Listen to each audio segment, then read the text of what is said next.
refait la tech. Le monde vire à la dinguerie permanente et depuis le début de l'année, tout semble foutre le camp.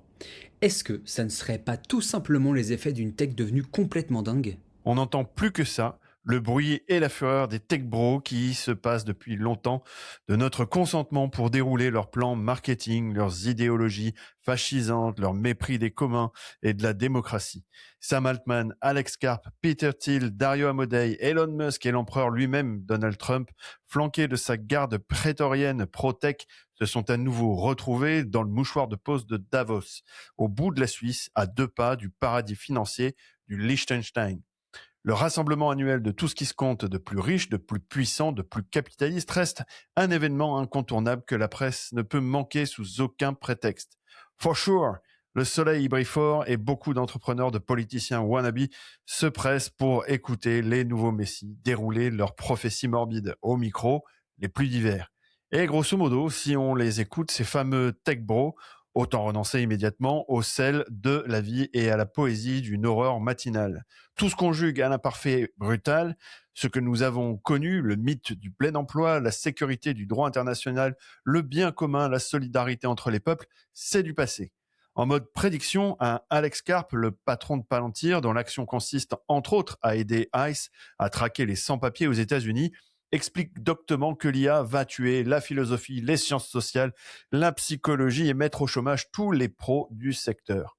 Dans un monde où le changement climatique provoque une éco-anxiété chez près de 93% des 18-24 ans, l'IA va nous coucher sur un divan personnalisé pour soigner de dépression.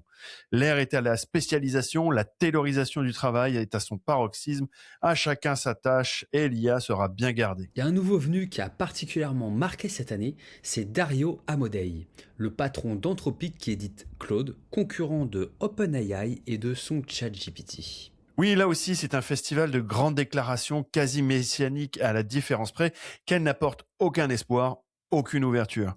Celui que la presse dépeint comme un patron éthique, voire optimiste, et qui voit ses discours publiés par la revue Le Grand Continent, dont on rappelle au passage qu'elle publie les délires des autres copains des technobros d'extrême droite comme Curtis Yarvin, promet ni plus ni moins à la fin du monde.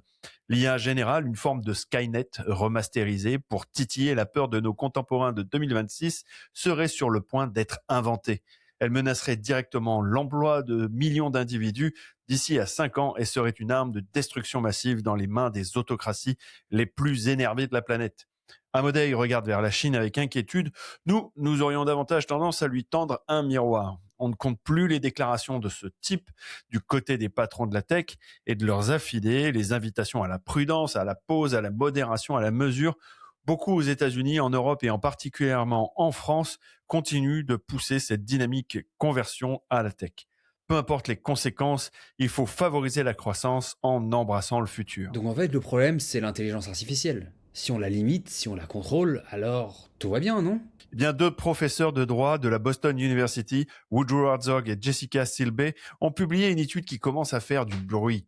How AI Destroy Institutions. Leur thèse, les systèmes d'IA sont par conception structurellement incompatibles avec la survie des institutions démocratiques. Pas en raison d'un mauvais usage, non, par nature. Et il me semble qu'on peut aller un peu plus loin et faire appel aux fameuses humanités, les sciences sociales qui s'intéressent aux conséquences politiques de l'activité de la Silicon Valley et affirmer tranquillement, vu la somme de travaux impliqués, que ce sont même leurs concepteurs qui ont une furieuse envie de détruire la démocratie. Peter Thiel, grand argentier de la tech américaine, auquel beaucoup vouent un culte sans borne, l'affirmait d'ailleurs dans un post de 2009 intitulé « L'éducation d'un libertarien » et il disait « Je ne crois plus que la liberté et la démocratie soient compatibles ». Le programme est clair. En gros, les réseaux sociaux, X particulièrement, sont devenus un nœud où la violence quotidienne, anonyme, principalement masculine, s'exprime sans entrave à l'encontre des institutions, des femmes, des minorités et des communs. L'intelligence artificielle générative automatise des choix fondamentalement moraux, aplatit les hiérarchies institutionnelles et rend invisibles les règles qui donnent leur sens aux institutions. Elle est par ailleurs incapable de risques intellectuels ni de désobéissance créatrice. En embrassant sans recul cette tech, cette Silicon Valley, en lui ouvrant grand les bras, c'est un loup qu'on fait entrer dans nos murs, pas un génie bienfaisant. French Tech, esprit critique pour Tech Éthique.